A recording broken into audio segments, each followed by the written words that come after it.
Hey guys, what's up? George here, aka T-WreckSs, bringing you another Raid Shadow Legends video. And today I'm going to be doing a short, quick beginner's guide to the game.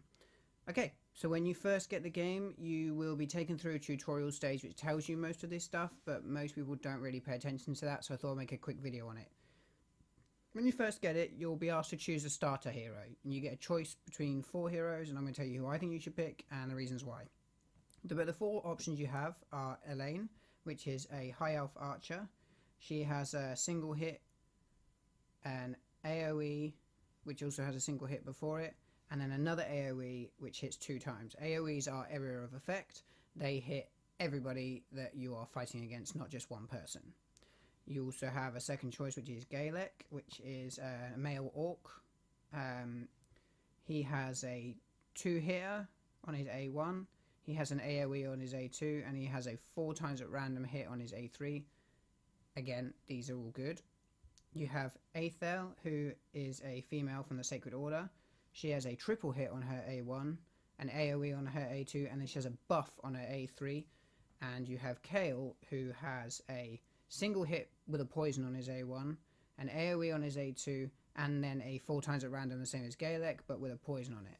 So with Elaine and Galek and Aethel, they all have buffs and debuffs. This one has a chance to hit an extra time if it's critical. She has an increased crit rate buff on herself on this one, and that one has nothing. Galek on his A1 has nothing. On his A2 increases his own speed, and on his A3 can put a decreased defense, varying based on if that target has debuffs or not. You either have the weak version, the 30%, or you have the strong version, the 60% decreased defense. Aethel on her A1 has a chance to place a weaken debuff. On her A2 she has a chance of it being critical, extra chance of it being critical, and on her A3 she buffs herself for attack and defense, the weak versions of both, and then goes in and takes an extra turn, so she then hits with increased attack. And as I mentioned, Kale has poisons on his A1 and A3, and he also has a chance to fill his turn meter on his A2. They all have the same aura, which is increase ally HP in all battles, so if they're your lead, your whole team will have 15% extra HP, which is actually quite handy at the beginning. Now, don't worry too much about these buffs and debuffs just yet if you're just starting out. I would personally choose Kale every time now. I made the mistake when I first started of not watching any videos. I picked Galek, and then when I came in to get Elaine, I grabbed her and used her as a campaign farmer, which I'll come to in a minute. But I would 100% pick Kale every time because he's usable right into the end game because of his poisons. They are very, very strong. Poison is a very strong debuff in this game. You will need it later on for sure. So, pick Kale.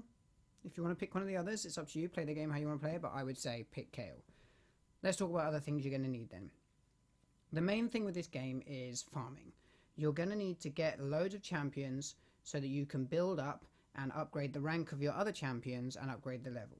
So you can use champions as food for levels, which for sometimes might be worth it just to get that extra XP, but most of the time you will want to just save up. You also have things called XP Brews, which are these little jugs. They also will give you XP. They're essentially like putting a character into, so I could say put one of him and an XP brew in, and you'll get a bunch of XP and level that character up. This is a quick way to level, but it's not necessarily the best way to do it. You then can upgrade the rank, so once your champion hits the top level for their star, and there's 6 stars in total, it's 10 levels per star, so up to level 60 for a 6 star, you'll be able to put in another character as a sacrifice and upgrade their star level. So this bully is 1 star, level 1. If I get him up to level 10, I can sacrifice one of these other 1 stars to make bully 2 stars, and so on and so forth until you reach the top, which is 6 stars, like these guys here. Scartorsis is 6 stars, and I fully maxed him up to level 60. That's the highest level you can get, so he gets as much benefit as he can on his basic stats, which are down here on the left hand side. So on the right hand side of the screen right now, you can see he's got artifacts and things that he's wearing. We'll talk about that later. And then you can see total stats. The white stats are his base stats. Level 60 and fully ascended, which is his stars are purple. You'll see here their stars are golden. His stars are purple because he's fully ascended. We'll come to that in a minute. These are his base stats for level 60 fully ascended. The green is then additions from different spaces in the game. Some of that is from the artifacts that you see he's wearing, and some of that is from other places, which we'll talk about in a minute.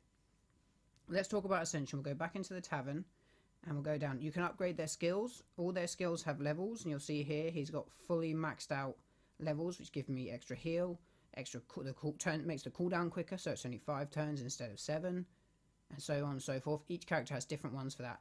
And you'll notice at the top, you can see there, if I can find someone like Bellower, we have books. We have the light blue books, which are rare books, the dark blue books, which are epic books, and then the red and gold books, which are legendary books. Each character has a different level, and you'll see here Bellower's picture in the top middle is surrounded by light blue, which means he is a rare character. So you only want to use rare books on Bellower because he is not epic or legendary. So the different colours of character, you have grey, which are common. You'll probably never use any of these. You have green, which are uncommon, and there are a few uncommons which are actually quite usable in the late game, which I might show you a little bit later. You have the rares, which are light blue. You have epics, which are pink, like Vrask, who you would use a dark blue book on, for example. And then you have legendaries who have the gold around them, such as Skartorsis or this Cillian the Lucky. And you would only use legendary books on them, and you want to save your books as much as possible. Don't spend them all on your first character. Books are very hard to come by in the game, so definitely save up your resources until you really need to max someone out. You can actually get quite far without upgrading their levels, and there's some characters where you don't want to upgrade their skills because some of them actually end up being detrimental to a team's synergy. Then what I talked about before, at the bottom you have the Ascension. So let's go into, say, Kale. Down the bottom here you'll see we have these little blue bottles and white bottles. These are potions. Each of the factions of people, sorry, not the factions, the affinities of the factions, there's 4 of them, which I'll talk about in a minute, have their own colour potion, and then the white potion is used for all affinities. So let's have a quick look at the Affinity Tree. Let's jump into a battle. I'm not actually going to battle anyone, I'm just going to jump in, and you'll see in the middle above the versus sign here, there's a triangle with a logo in the middle. These are the affinities. In the top middle you have magic, down to the right you have spirit, to the left you have force, and in the center, that little purple triangle, is void. Now these affinities, which actually you can see 3 of on the left hand side of my team, have strengths and weaknesses against other affinities. You can see by the arrow that magic is strong against spirit, spirit is strong against force, force is strong against magic, and then in the center, void is not weak or strong against anybody. So in this battle right here, if I'm using magic affinity, which is the blue logo, so the guy in the far right and the guy in the top left corner, they are going to have stronger hits against the dragon on the left because he is green affinity. However, the 2 red affinities on the left are going to have weaker hits against him because he is strong against them. So now you know the affinities, you'll know that you need to get potions. There are dungeons to get potions. These are the dungeons here. The Arcane Keep will give you the white potions that you need for every Ascension on any affinity. And then you have Spirit, Magic, Force and Void for their individual colour potions. There are 3 different size potions. There is Lesser, Greater and Spirit. And obviously you get them as you go up through levels. However, you can also mix those in the tavern if you don't have enough. You go to the potion mixer and you can take 10 of the lesser void potions to make a greater, 10 greater to make a superior. Now obviously superior is the largest potion you'll need, and the same with the arcane potions at the bottom. You'll use those to ascend your champions, which essentially just increases their basic total stats. That's the white number on the right hand side. Okay, so that's champions. So you'll want a farmer. Most of this game is long, drawn out, fighting the same thing over and over again, farming things. So like I said, you want potions to do the ascension. You'll farm the potions. You'll basically just constantly fight and build up as many potions as you can hold. You'll want to have a good stock of potions all the time because you might get a new character that you want to boost right up to the top straight away, and you'll need the potions to do that. However, you'll also want to farm champions. So like I said earlier, in the tavern you can sacrifice people in order to improve somebody. So Galek, for example, here, he's level 40, and if I wanted to make him 5-star and push him up to level 50, I would need 4 other 4-star champions. They don't have to be max level, better off if they're not, to sacrifice and make him 5-star.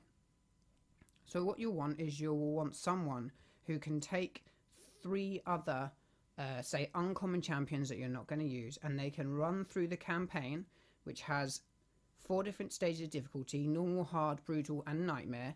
Once you've fought your way through the basic campaign, you'll end up going a lot to brutal 12 stage 3, and you'll want someone who can kill that all 3 waves as quickly as possible and on their own. So for example, I have a champion called Bellower here. He is my campaign farmer. He does about 24 seconds, and you'll see I have 3 food champions in the left hand side. I'm just going to do a battle for you to see. He'll go through and he'll kill all those waves. They will kill their little extra guys, but that doesn't matter because they still get experience points, which means they still level up. So you'll see they've killed the first wave in about 7 seconds. Now this guy actually can do this in 6 to 8 seconds, but I don't have him built to do it in 6 to 8 seconds. He'll go through this, they'll die, which is not a problem. They'll still get the XP because whatever XP you have your set to will split 4 ways evenly if you have 4 people running, including the main guy who's killing them. Even though he's max level, he still takes a quarter of the XP. So you see there, the 3 little food champions leveled up. So later on, I can level them up to 3-star. I can use 3 of them to level up a 3-star to 4-star, so on and so forth until you have a 6-star champion. If you started with Kale, like I suggested at the beginning of the video, if you have him geared properly and you level him all the way up to 60 and you fully ascend him, he is going to be able to farm the campaign for you pretty quickly. I've heard people say he can farm in 12 seconds. That's really fast. That's faster than I do at the moment. So he will be able to farm the campaign for you, which is why it's really, really important that you pick a good starter. I'd say pick him, and you use him and you build him up and you get him going as quickly as possible all the way up to 6-star and fully ascended to farm the campaign for you. So let's talk about a couple of other little spots in the game. You obviously have your portal in the top left where you can summon new heroes. We have Mystery Shards, Ancient Shards, Void Shards and Sacred Shards, and you can see listed underneath what you can summon from them. I'm just going to summon a Mystery Shard and we're going to see what we get. Most of the time later game, so we've got an uncommon, we got Wind Talker, and you can check out their skills and stuff. Most of the time later on in the game you won't be summoning Mystery Shards very often unless it's for some kind of challenge. You'll be summoning Ancient, Voids and Sacreds. But if I had a tip for anybody, and these are all mistakes I made starting out in the game and I've had to build my account up from making a lot of mistakes, save your Ancients, Voids and Sacreds until there's events. If you hit the little eye, it shows you the rates of pulling, you know, epic and legendary champions, which is the end game essentially, to try and get as many legendaries as you can get. It's very low. It's 0.5% for Ancient and Void normally and 6% for Sacreds. Now they often do events. They'll do a 10 times for one champion, which is normally not worth pulling, and they'll do a 2 times rates event where they will increase it to 16% and 1% for epic and legendaries, and that's when you want to be pulling your shards as much as possible. So save up your shards as much as you can. Just pull them, you know, when you need them, or when you have to try and pull a specific character, then you can pull shards, but most of the time you want to save them. Something that I've neglected massively is the Great Hall, which is at the top, and this gives you extra bonuses. You'll see along the top here there's bronze, silver and gold medals, and there's also the coins which you spend to fight in the arena, which is where you get the medals. And these give you extra stats. The 3 you want to concentrate on most is accuracy, defense and HP for the different affinities, depending which characters you're using the most. You'll see I've put a lot of accuracy and defense on mine, and when I say a lot, it's not a lot. It's level 4, which is nothing. I really neglected this and I should have put a lot more effort into this. It makes a big difference when you're fighting, because you can see on the right hand side it gives me nearly 20% extra HP, attack and defense, because I'm currently in gold 3. And in order to get those medals you fight in the arena, which is a system where you set yourself up a defensive team which is automatic. People can attack it, and if you're stronger you'll win, if you're not you'll lose. And you'll see in the battle log here there's some defeats and some victories because I've been changing around. Or in the attack, you'll see I have more victories than defeats because you choose who you fight when you're attacking somebody. You look down here and you can battle different people. You can also refresh the list every 15 minutes, so make sure you do that. You get a fresh set of people that you can then attack. If you win the battle, then you get coins or medals based on where you are in the system. You start in bronze 1. There's 4 stages of bronze, 4 stages of silver, 4 stages of gold, and then 1 stage of platinum. If you're starting this game out, don't even think about platinum. You're not going to get there anytime soon. And if you do, you're probably someone spending a lot of money on the game, because there's a lot of different things that go into the game, and spending a lot of money on this game is a way that you can progress quickly and definitely be a strong player in the game. If you're free to play or a low spender like me, it's going to take you a lot longer to be competitive in the arena, which is really the only place that you are competitive with each other. You'll see here it's taken me a while to beat this character. She has a counter-attack character. There's 3 of them in the game. That's something for another video. I actually have a video on Skullcrusher, who's my counter-attack character. He's a far right guy. If you want to see that, check it out up above. Again, you beat this, you get medals. You can then spend those medals to upgrade your Great Hall. This is something you want to be doing from the very beginning of the game. Don't leave it till you're nearly at level 60 on your account, like I have, because it really hinders you later in the game. I'm nearly at end game with my level. I'm 50 something. 60 is end game. That's the highest level you can get at the moment. There you go. See, I won 3 gold medals there. As you can see in the top left, I'm level 56, so I'm almost end game there, but I'm nowhere near end game in the dungeons. I'm still very mid game in the dungeons. See, I've got at least 4 levels to go on Dragon, more than that to go on the Spider. Anyway, let's continue with what we have. So once you join a clan, you can fight the clan boss. The clan boss has 6 different stages and gives you rewards based on the damage you do to him. You'll build a team surrounding that, but that's not something you want to worry about yet. And there's faction wars, which again, you probably won't be doing very well in at first because you won't have built a big enough roster of people to have good people for every faction. The dungeons, which I talked about, you have the 5 potion keeps. You then have 5 other dungeons, 3 of which give you artifacts, 1 gives you jewelry, and then the Minotaur's Labyrinth gives you scrolls for Masteries, which I'll talk about in a sec.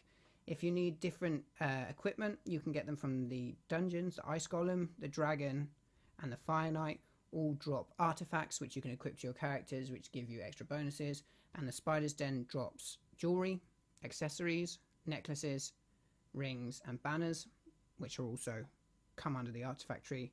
And as I said, the Minotaur drops scrolls, basic, advanced, and divine, and essentially what you do with those is improve individual characters again. So let's jump into the champions and go to one of my best ones, T-WreckSs.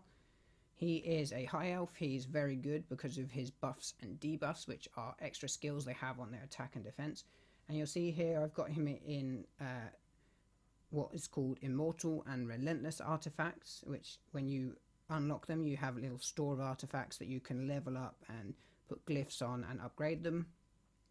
But this video is getting a bit long, so I'll go into that into another video. But you'll see he's got artifacts, he's got necklaces, and then here are his masteries, and they're from the scrolls. I have a video coming explaining masteries soon, so make sure you check that out.